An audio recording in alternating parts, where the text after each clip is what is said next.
Tout n'est pas toujours tout rose dans la vie.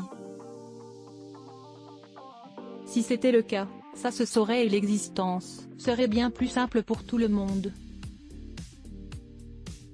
Les célébrités ne sont pas épargnées par les aléas du quotidien qui minent le moral et les imprévus qui mettent plus bas que terre.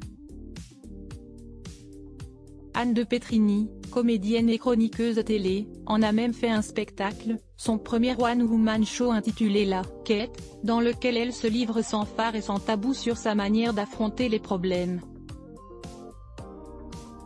Quand certains usent de moyens médicamenteux pour se sortir d'épisodes dépressifs, d'autres préfèrent avoir recours à tout sauf à ce genre de méthode.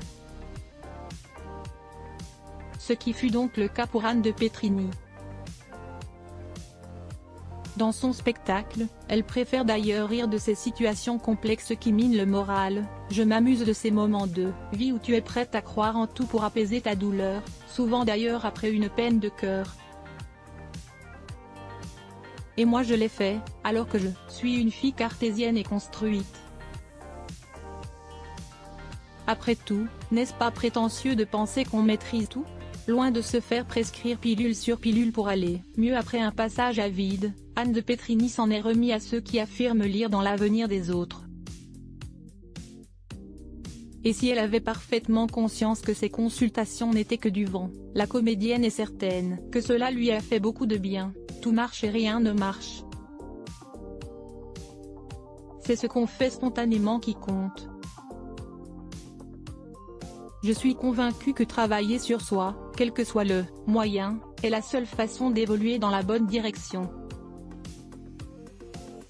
Les gens qui ne le font pas se calcifient dans leur névrose au risque de devenir les vieux cons de demain, confesse-t-elle dans les pages de Voici.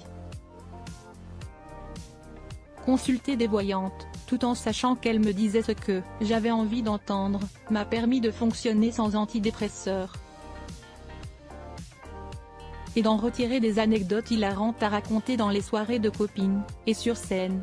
De la vie privée d'Anne de Petrini, on ne connaît que son idylle avec Ramzi, le père de ses filles Ava et Ella, avec qui elle s'est séparée en 2011. Fait-elle référence à sa rupture avec l'humoriste ? Rien n'est moins sûr.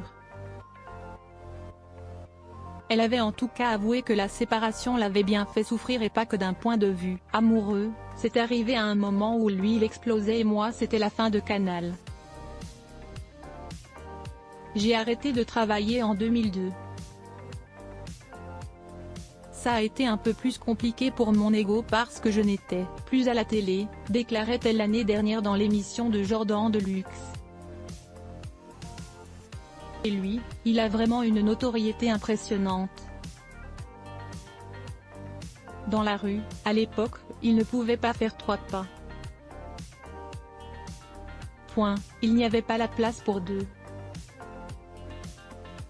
C'était compliqué d'exister. Je n'ai jamais eu une notoriété délirante, déjà ça, j'avais du mal à l'ingérer. Anne de Petrini a, visiblement fini par avaler la pilule.